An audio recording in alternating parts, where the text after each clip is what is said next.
Hey, I was just polishing up my gun, waiting to come out here and talk to you. My name is Annie Oakley, and I'm here to tell you some stories about some women who've made a difference in our world. Now, while I'm chatting here, I might ask you a question or two you could answer out loud. It's just you and it's just me, and ain't nobody gonna know. Go ahead and answer to your screen. It's easy, just like falling off a greasy log. Now tell me first of all, what is this fella's name? George Washington. And this fella? Abraham Lincoln. You said it out loud. And this fella? Martin Luther King Jr. Martin Luther King is his daddy. And these are some men that have made a difference in our world. Now sometimes, just sometimes, people forget to talk about the women who've made a difference in history. And I'm going to remedy that right now, right here, right today, and talk about some women who have made a difference in our world. But before I do, I want to tell you just a little bit about myself. My name is Annie Oakley. Now, when I was a little girl, I had me 6 sisters and 1 brother.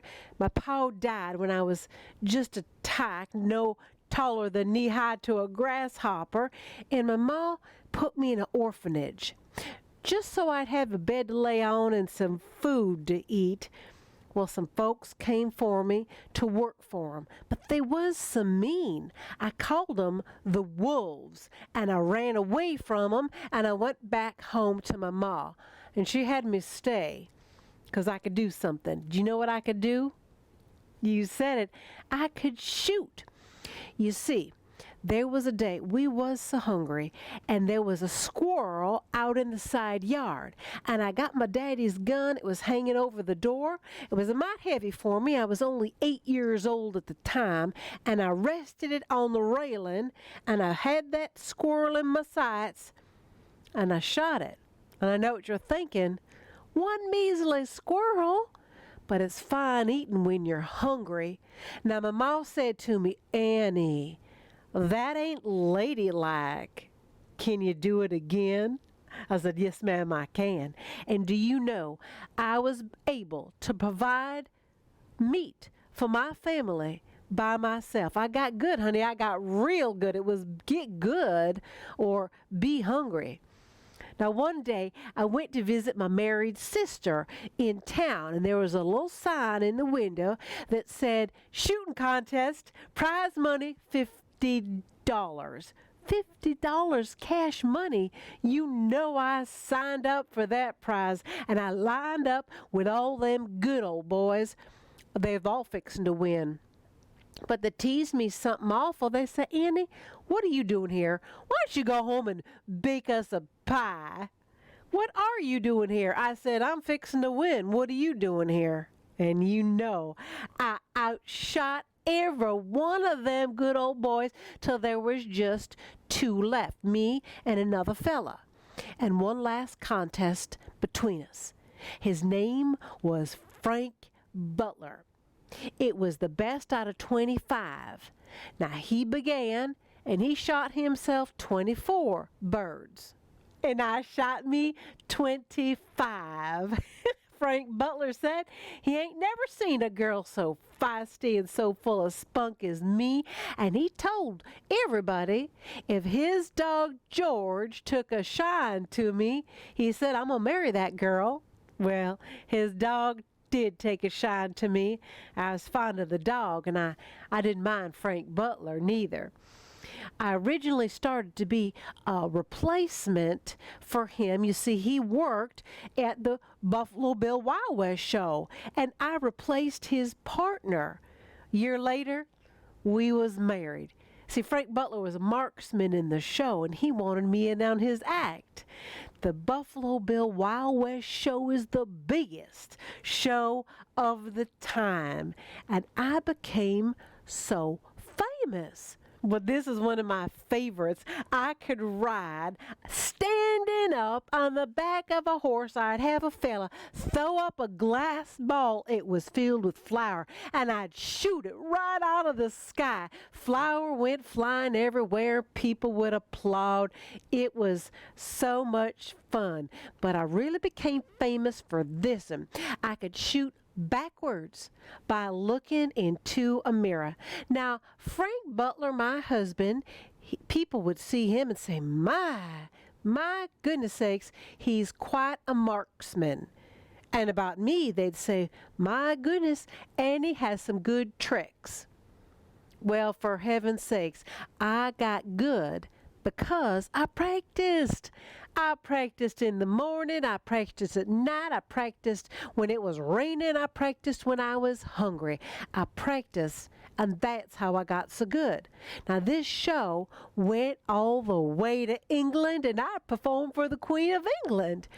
What I really did was I showed folks that women could do what they thought women couldn't do, and I like that fine. Now, when you see me in the history books, I want you to look close now and see. Look at my hair. I got famous not only for my shooting, but my long chestnut brown tresses. But my hair at one point turned white overnight. You see, I was on a train in North Carolina going from one show to the other, and there was a terrible train wreck. The wreck was really the cause of the end of the Buffalo Bill Wild West show. But the wreck was such a fright to me, it caused my hair to go white overnight. You notice in the books and see if you could tell. Because Buffalo Bill, he had me wear a wig. He said, weren't anybody ready to see no gray-haired woman shoot. Now, while I was proving that women could do things they thought women couldn't do, there was someone else over on the other side of the ocean laying new tracks for women. Let's see if you know who this is. Now, do you recognize her? I'm going to give you a hint. She studied science at a time when women weren't studying science. Why a woman couldn't pick up a test tube lesson she was asked. She was a hero of World War I, and she didn't win one Nobel Prize in science, but she won two. She worked with her husband and was born in Warsaw, Poland. Did you get her name? Marie Curie, Madame Curie. She discovered two elements, radium and polonium. Polonium she named after her beloved country of origin, Poland. Now, when she was just a tyke, going to school for a woman was difficult. There were three girls, and one girl went to school while the other two stayed back working, and the middle one went to school while the other two worked, and finally it was Marie Curie's turn, and she went. She had a fire in her belly for learning. Now, she won a Nobel Prize, the first woman to win the Nobel Prize for science, and the first person to win two Nobel Prizes, and in two different scientific fields. It became a family legacy because then her husband, Pierre, he won a Nobel Prize, and then the daughter won one in chemistry with her husband, and the second daughter also. She was the director of UNICEF when they won the Nobel Prize for Peace. That's 5 in the family. Now, there was another little girl. She had a fire in her belly as well, a fire for what was right. Now, this little girl grew up in a time of slavery. Our country wasn't always home of the free for everybody. Now, this little child was forced to start working at 6 years old. What would you have a 6-year-old do? Her job was to keep the floor clean. And that's what she did. But she was figuring this ain't right from the very beginning. Now, when she was 13 years old, she witnessed an overseer trying to catch runaway slave. And the overseer picked up this big old hunk of iron and he threw it, trying to knock down that slave. But it missed the slave, came around, hit Harriet Tubman right over the eyebrow. Now, when you look at her in the history books, look over that eyebrow and see if you don't see a little scar. And that's where that came from. Gave her fainting spells, something awful, her whole life.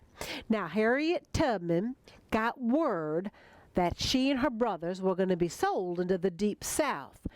She figured this was a time to run away. And so she planned on it. And she told her brothers that they wouldn't use the Underground Railroad. Now, as I travel around and I present this program and I talk about Harriet Tubman, I always ask someone in the audience to tell me what the Underground Railroad was.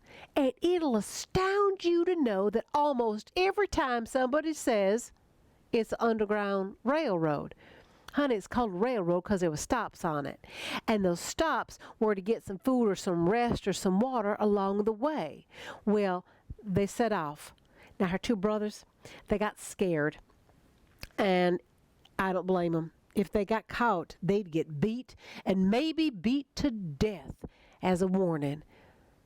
So they turned around and they went back. But not Harriet Tubman. Now she's alone. She ain't got her brothers. She ain't got supplies. She ain't got a map. She ain't got nothing but her wits.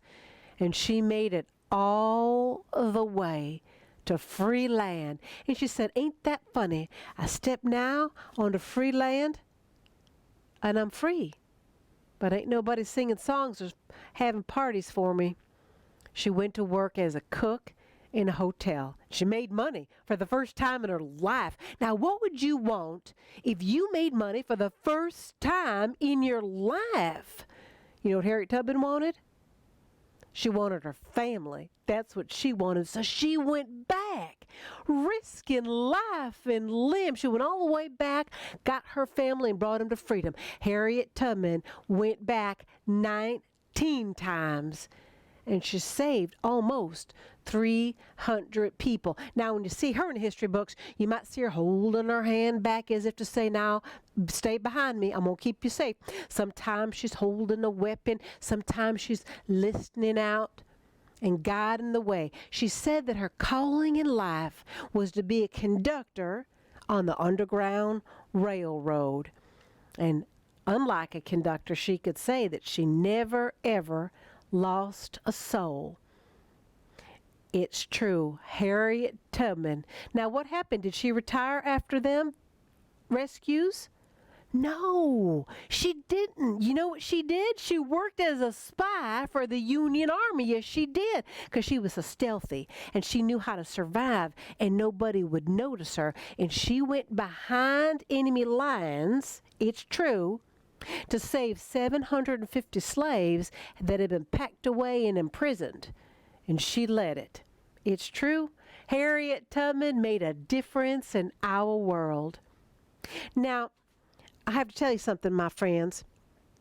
When I wear my shooting gloves, sometimes my trigger finger gets a little itchy, but not so much when I take them off. And when I take off my hat, why then I just become plain old Martina again. My name is Martina Matizan, and I travel telling stories about history. It's a fun way to learn, isn't it? Now, it wasn't that long ago, William Shakespeare's time, women weren't allowed on the stage. And I'm really glad they are now, because now I get to tell my tales of women and the difference they made. Now, let's see if you can tell who I'm going to be next, because this person is going to need a fetching new hairstyle. Let's see.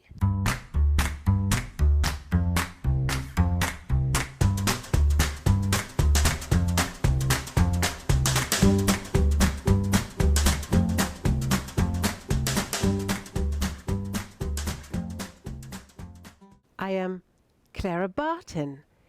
I started the American Red Cross.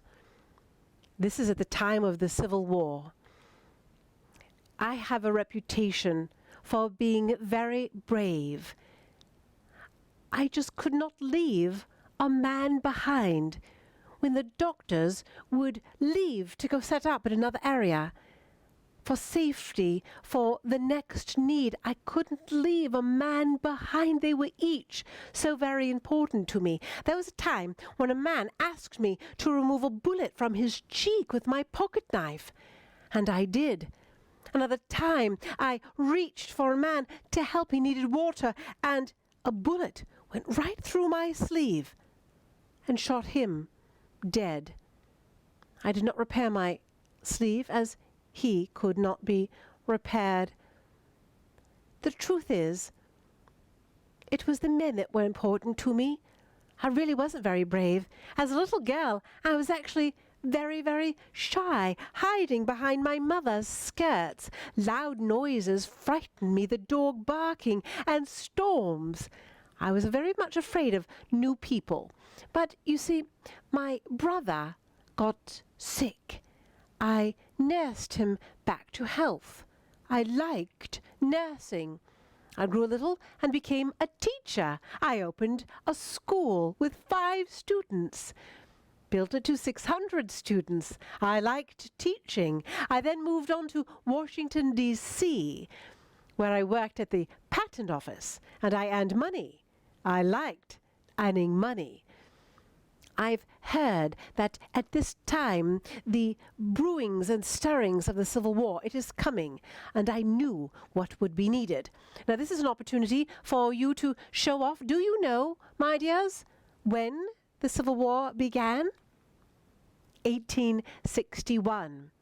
And as it was coming, I wrote letters to my friends to help me collect supplies. I collected blankets and lanterns and bandages, lots of bandages. I then bought an advertisement in the newspaper, and with these advertisements and friends, I was able to fill 3 warehouses filled with supplies. And I presented this to the government. I wanted to bring it to the men. No, they said. No. It was too dangerous for a woman. Did I take no for an answer? Indeed not. I knew that there were doctors who were desperate. As a matter of fact, at a time there was a doctor who had run out entirely of supplies. He had his hands into fists. He put his head into his hands. He said, God, how am I going to help these men? He looked up. At the same moment, I arrived in my wagon filled with medical supplies. He couldn't believe his eyes. He said, it's the angel of the battlefield. And that is how I got my nickname, the Angel of the Battlefield. I quite assure you, these field hospitals were in desperate need, indeed, of supplies. After the war, it became my mission to establish the American Red Cross, which, once again, the government refused. They decided that they didn't want the Red Cross, as it is in Europe, because they didn't want wars on their shores. Preparing with a Red Cross meant that they were preparing for wars. They refused. I needed to reorganize. My life's work is to establish the Red Cross in the United States as an organization to help in natural disasters, not war. This the government accepted. In the event of fires or floods or hurricanes, tornadoes, the Red Cross to this day helps. Now, I was inspired by many in my life. There was once a little girl, a very sweet little girl. She was born in a beautiful city while her parents were traveling. They thought the city so beautiful, they wanted to name their daughter after the city. And they named their daughter Florence. Florence Nightingale, as she was born in Florence, Italy. Florence Nightingale is surrounded by beautiful women, beautiful men, beautiful everything. And it was quite expected of Florence Nightingale to marry. She was proposed to, and she told this suitor, no, I can't marry you. There's some work that I need to do in my life. Her mother was distraught. Another suitor, another proposal. No, she said once again, I can't marry you. There's something I think I must do. A third proposal. I can't marry you. I know there's something I must do. I want to be a nurse. She refused the third proposal. Her mother went absolutely mad. How could it be? She ran running around the house. No daughter of mine is going to be a nurse. Nursing is unskilled labor. Hospitals are dirty, filthy places. You can see who's come in last week by the dirt that's tramped on the floor. Why, there's blood on the walls splattered. And she fainted, dead away, on the sofa. Florence walked up and said, "Mother, Father, I want to help." And so Florence left for hospital. But it was worse than her mother described. It was filthy, it was dirty, and there was blood splattered on the walls. Florence went to work immediately. Sanitation, her highest priority. Finding a system to wash sheets, to create a hot water system, a food delivery system. She worked day and night tirelessly, organizing and cleaning. Florence Nightingale wrote books as to how hospitals should be organized. She wrote books on nursing. She opened a nursing school. Nightingale nurses were in demand all over the world. And at the end of a very long day, Florence every night would visit with the men. She would walk for miles, stopping with each man, holding his hand perhaps, or reading to him if he was unable to read, or chat, just to touch his arm. A night came when Florence herself fell ill. And she didn't do her rounds with the men. And all the men were calling out, "Where's the lady with the lamp? Where's the lady with the lamp?" And that is how Florence Nightingale got her nickname, Lady with the Lamp. The lamp has become synonymous with nursing, appearing on certificates as its light shines the brightness of knowledge throughout the world. Florence Nightingale made a difference in our world. Now, let's find another who's made a difference, and she won't need this apron. No, nor will she need that hat, but she might like this very lovely hairstyle. Now, this person might like to wear some lovely lace sleeves, and perhaps you can guess who this person is. Let's see. She should very much like sleeves. She might like to wear a little lace collar.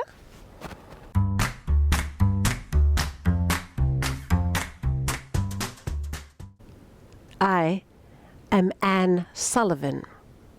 My nickname is Teacher, as that is my calling. If you needed to teach someone to read who did not have sight, you would use the system of Braille. If you needed to teach someone who could not hear to communicate, you would use the system of sign language. This is what I encountered when I arrived at this very home. A little girl, 6 years old. She could not see, she could not hear, she could not speak. Her name, Helen Keller. My name, Anne Sullivan. As I arrived to the home, a little girl came out to greet me, and she climbed up my body to feel what I looked like and then stuck her finger in my ear. I set her on the porch floor, and then she started to rummage through my luggage. Her mother stopped her, and she fell to the ground, kicking and screaming. She didn't want to stop. I gave her my pocket watch to keep her little carrier's hands busy. We went into this very home and sat down together for a meal. I am to stay and to teach little Helen Keller. Well, at the meal, Helen went around to everyone's plate and she tried some of their food at each plate and spat it out if she didn't care for it. When she got to mine, I slapped her hand. You see, no one said to her, no, because you couldn't hear. And no one gestured, no, because you couldn't see.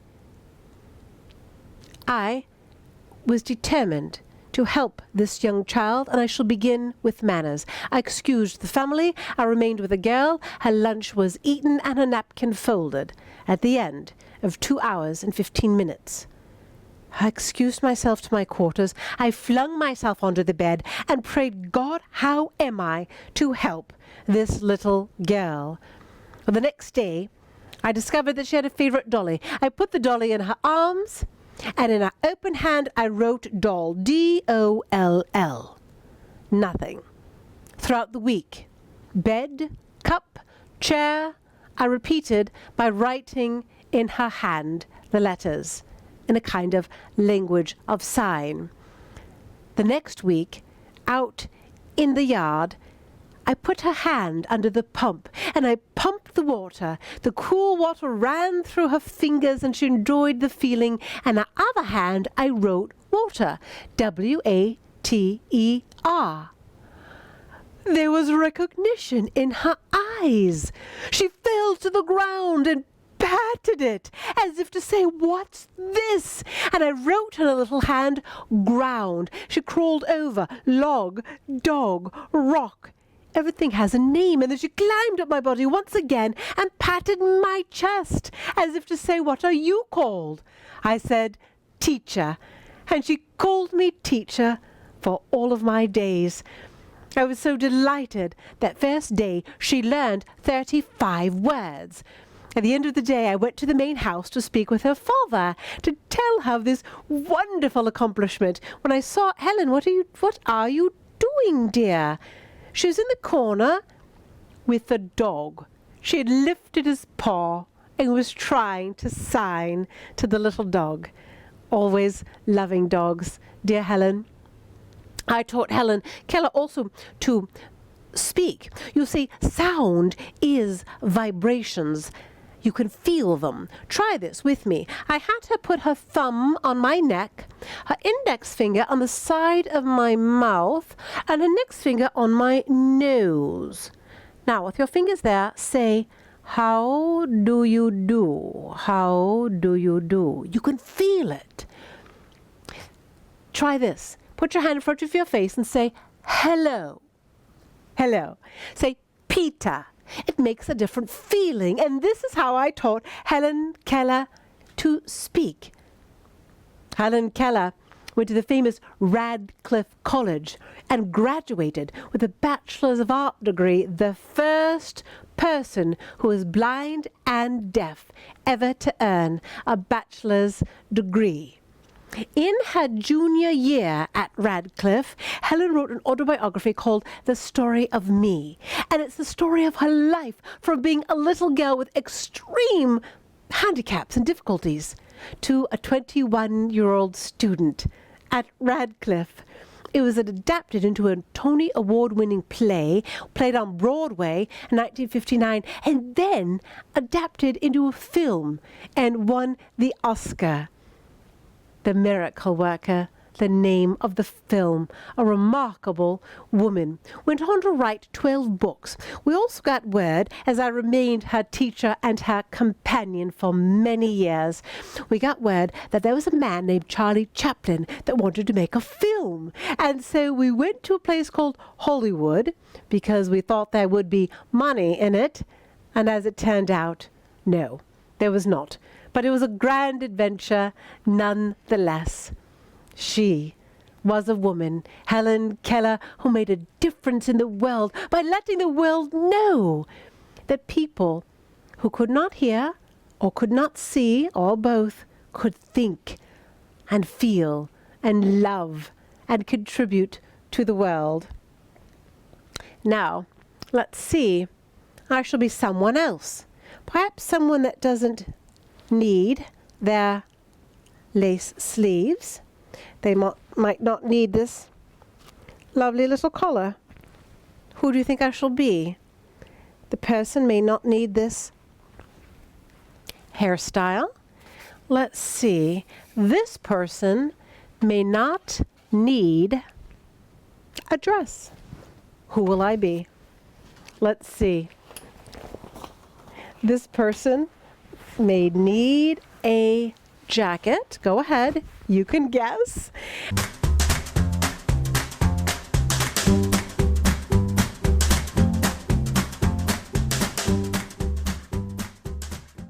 I am Amelia Earhart. When I was a little girl, my mother did something very special for myself and for my sister. Do you know what she did? She made us pants, trousers, so that we could run and jump and play and look under rocks and find things and explore the world. As a matter of fact, my sister and I, once for Christmas, we got a ball to play with. Absolutely unheard of in my time for girls. But my mother knew that girls could do anything they set their mind to. My mother, Amy Earhart, was the one to climb, the first woman to climb Pikes Peak in Colorado. My mother, my inspiration, and my encouragement. Now, I wanted to be a nurse because I was inspired by Florence Nightingale and Clara Barton myself. So I went to school to study nursing. It so happened that I was taking care of some flyers. You would call them pilots. And they told me stories of flying above the clouds. It was thrilling. I proposed the idea to my mother. She encouraged me to take flight lessons, and I, Amelia Earhart, got a pilot's license. But I got something else too, a reputation for being brave.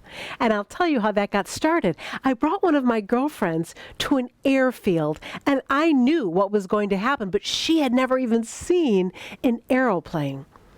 I took her to the landing field. I brought her out, and I held her hand, and we stood, and I waited for the thrill. And an airplane was coming towards us, straight towards us. She screamed and ran off the field, and I stood. And I felt the air breeze over me as the airplane landed behind me, as I knew that it would. But it gave me a reputation for being daring, and I never was one to say no to an adventure. Well, there was a woman, a very wealthy American woman, that wanted to sponsor me to be the first female across the Atlantic. Never to say no to an adventure. I said yes. And what can I do when it came time to prepare? What will my responsibilities be? They said, well, nothing. It's far too dangerous for a woman, dear. We just want you to be a passenger. It's true. I sat there like a box of rocks all the way over the Atlantic to the other side. And when we landed, there was such fanfare. Do you see? There I am. Yes, right there in the middle. There were flowers thrown. There were speeches and music and balls and dinners. And every time a flower fell at my feet, I said in my heart, I am going to do this by myself. I knew then that I would do it. So I went back to the United States. First, I achieved speed records. I achieved records in height, and I got ready for the big one, the big trip across the Atlantic alone. Now, as I took off, completely prepared, the weather turned bad as I embarked on this trip across the Atlantic alone. So I decided to fly above the clouds and get out of the bad weather. But what I realized was my altimeter broke. That's the dial that says how high you are. And I hit that thing with my fist. It wouldn't move. I couldn't tell how high I was. Looking out at my wings, I could see that they iced. That's death.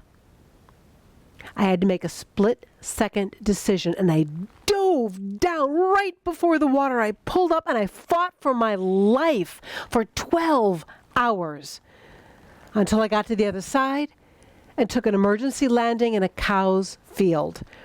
The farmer, when he stepped out of his dairy barn to see an aeroplane in his field, and then a woman get out, he almost fell backwards. He did. But that flight, it made me famous. People treated me like a movie star. They wanted to know about my haircut. They wanted to know about what I drove and what I wore. But what I cared about was letting people know that women could do what they set their minds to do. And I went on a speaking tour. I then prepared for another trip. But all this while, I knew that I wasn't the first person in the air. You know the first brothers in the air. Their names were the Wright brothers, Orville and Wilbur Wright. Well, did you know that they had a sister? Yes, indeed. And today I want you to meet Catherine Wright, the boy's sister. She dedicated herself to her brothers. The three of them were dedicated to each other.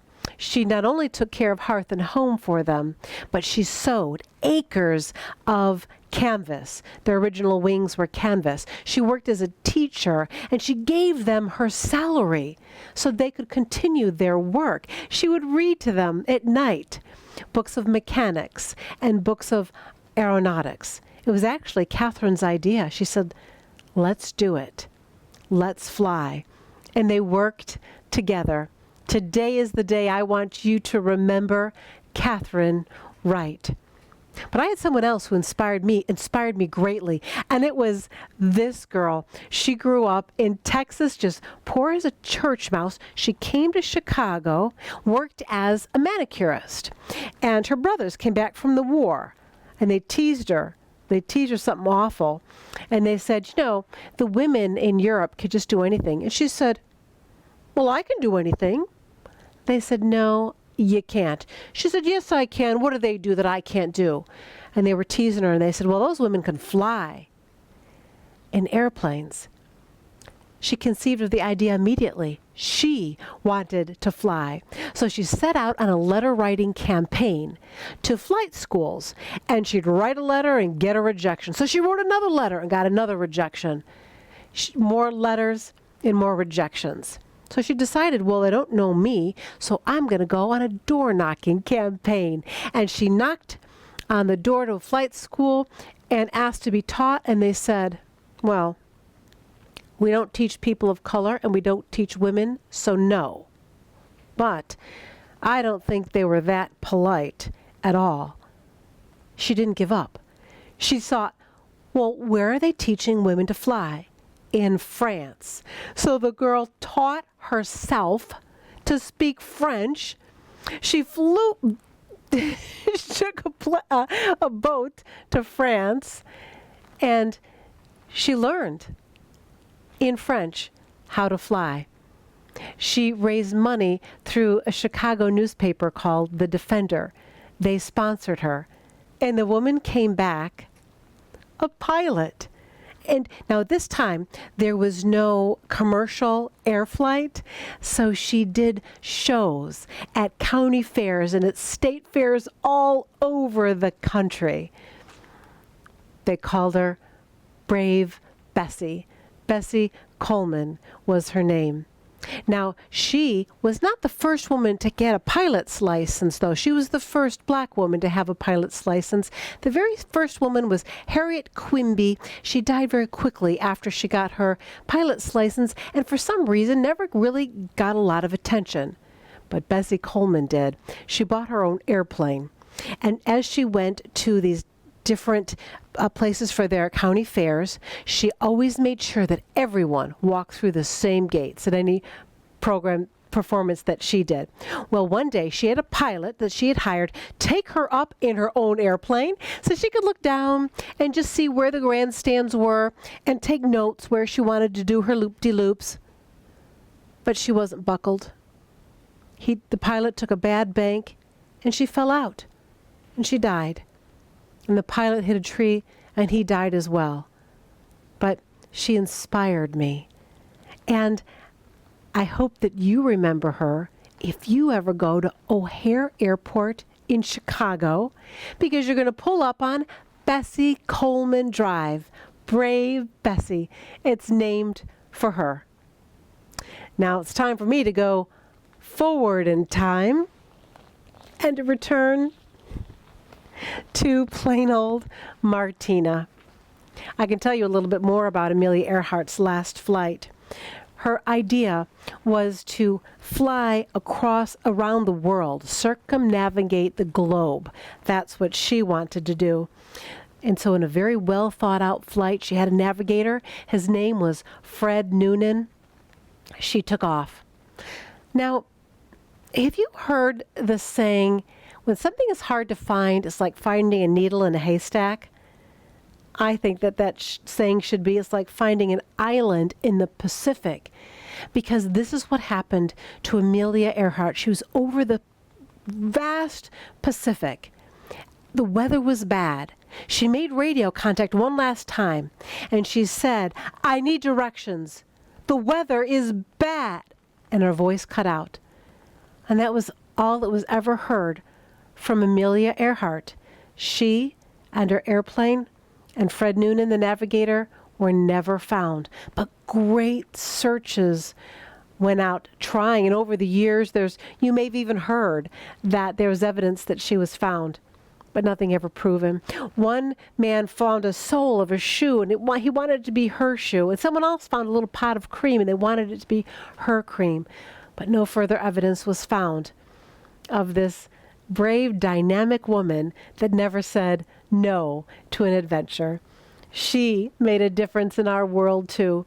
Now, why did I pick these women? Because there's so many women in history that have made a difference.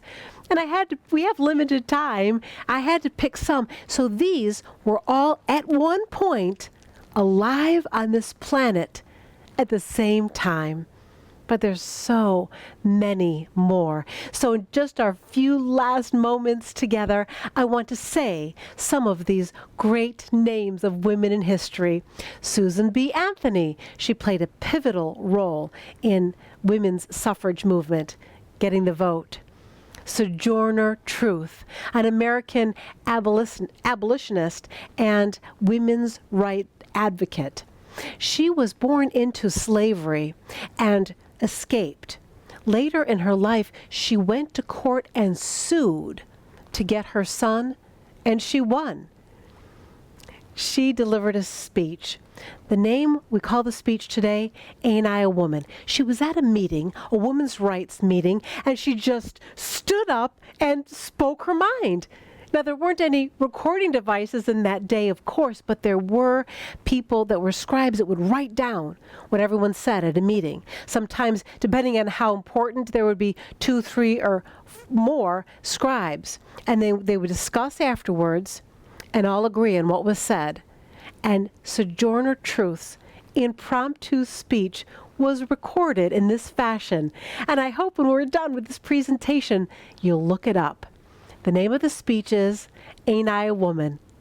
And it's dynamic. Eleanor Roosevelt. She was the longest serving First Lady in the United States and did so much. And only one was a program she started one day when she was being driven down the highway. And she looked out the window and she says, you know, if people keep throwing junk out their windows, our whole country is going to look like junk. And she started the Beautification of America program that still exists today. Mother Teresa. Mother Teresa, early in her career, was stoned. It's true. She worked in India where they observed the caste system, and she thought everyone deserved to die with dignity. And so she took care of the caste called the untouchables, and that's why she was rejected early in her career. Mother Teresa, beloved. Rosa Parks, the face of the civil rights movement. And I love this image because you see in the background, you see who's there? Can you tell? Yes, Martin Luther King. Now here's another face that I would like to introduce you to while we're talking about Rosa Parks. This is Claudette Colvin. Now she was on the bus. She was learning in school about the civil rights movement, and when she was asked to get up out of her seat and give her seat to a white person, she said no, and she remained seated. And the bus driver said, "You've got to," and she refused. She says it's my constitutional right. At 15 years old, well, she was dragged off the bus and taken to jail. Now, little Claudette Colborn at 15 years old was an intelligent, dedicated young woman to what was right. She's also a little spicy. She also happened to be pregnant at the time. And so the leaders of the civil rights movement wanted to choose Rosa Parks, and they had her go on a bus, sit down, and refuse to get up over and over and over again until she got arrested. A brave woman, without a doubt. But this woman, unsung hero, I would like to introduce her to you today, Claudette Colvin. Now, we've said just a few names of women in history. Of course, there's so many more. What if you could come with me in my time machine and we could go to the women of the past and let them know what women today are doing, that women can do everything, that women are policemen, that women are, after we tell them what an astronaut is, astronauts, that women are surgeons and doctors, that women are lawyers and judges, that women are pilots, of course, that women are successful in business, in politics, while never forgetting the noble task of being a mom, and of being a grandmother, and of being a great grandmother. It's my honor to be able to tell the stories of women in history, even if just a few for this little time that we have together. But when I travel and tell the stories of women in history, I always meet dynamic women who have done remarkable things, sometimes without fanfare or acknowledgement, sometimes not even with a thank you, but women who have done difficult things, strong women.